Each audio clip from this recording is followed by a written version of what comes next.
का क्यारा है।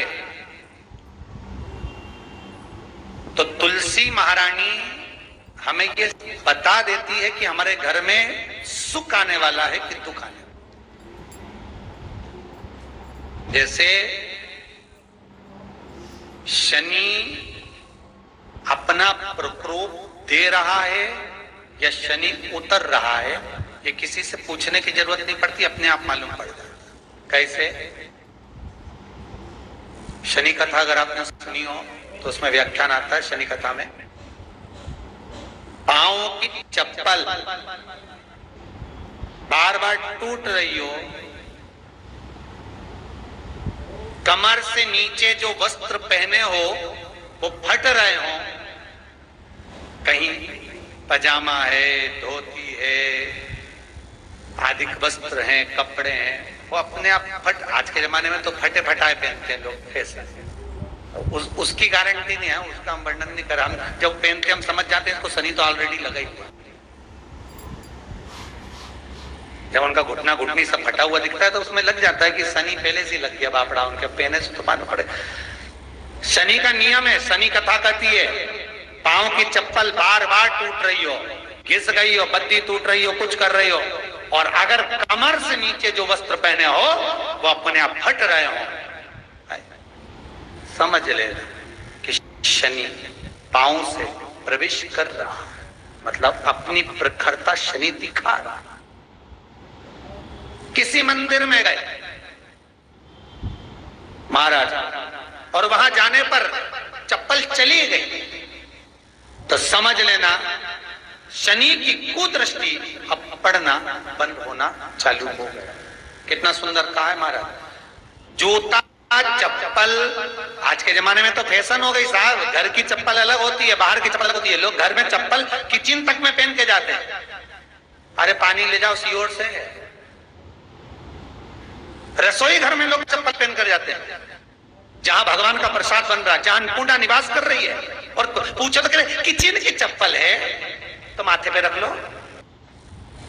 तो अपनी माँ को जरूर देखना है एक बार, वो बूढ़ी माँ कितनी बार किचन में चप्पल पहन कर गई, मुझे जरूर फोन कर कर बताना। बूढ़ी माँ रसोई घर में आज भी बिना चप्पल के जाती है, और बहुओं की कहीं एड़ी नहीं फट जाए, ठंड नहीं बैठ जाए, इसलिए ये रसोई घर तक में चप्पल पहन कर जाती है। सूर्य नारायण की कथा पढ़ना, शनि महाराज की कथा पढ़ना, और गरुड़ पुराण की कथा पढ़ना। जिन जिन कथाओं का हम व्याख्यान करें उसको पढ़ना जरूर हो। क्या लिखा है? घर के अंदर जब चप्पल जाती है, रोग, बीमारी, कष्ट, तकलीफ चालू हो जाती है। तुमने चप्पल क्यों पहनी? ठंड नहीं बैठ जाए, रोग नहीं बैठ जाए। घर के अंदर उतना बढ़ गया, एक कालीन बिछा दो, एक दरी बिछा दो, मोटा आसन बिछा दो, जिस पर तुम चल लो। जरूरी है। कई कई लोगों को तो हमने ये भी देखा कि कालीन पर भी चप्पल पहन के चलते, और ब्राह्मणों को भोजन परोस रहा है, गुरुजन को भोजन परोस रहा है, ठाकुर जी की थाली बना रहा है, ठाकुर जी का थाल लगा रहा है, तो भी चप्पल है पांव। तेरा क्या होगा रे कालिया, क्या होगा? विचार तो करो।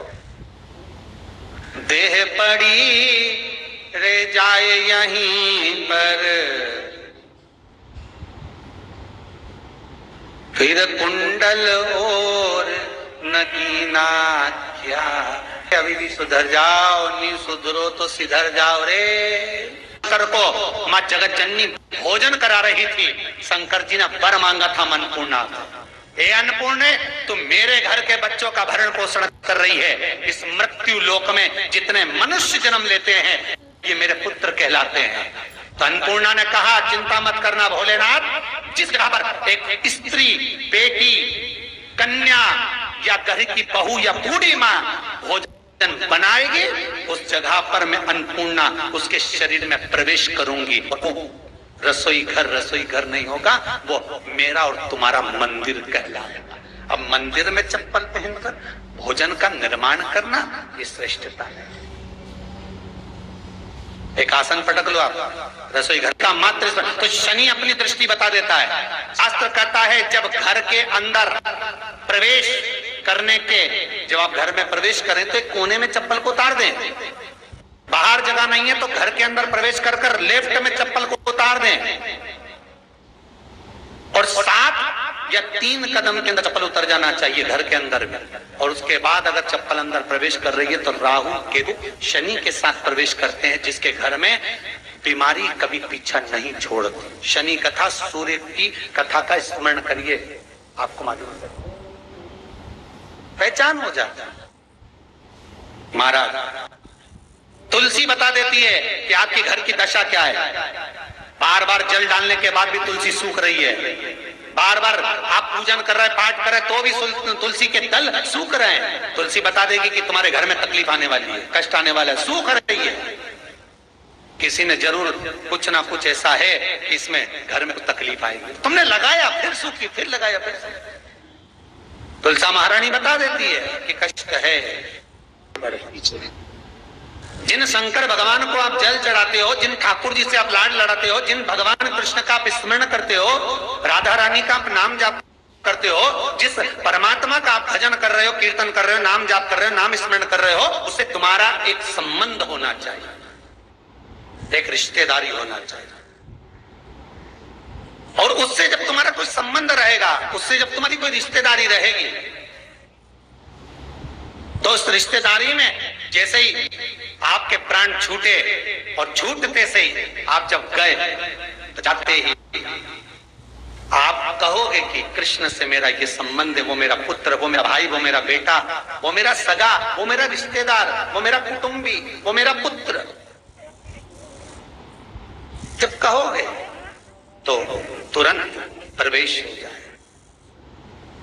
महाराज भगवान से संबंध होना चाहिए।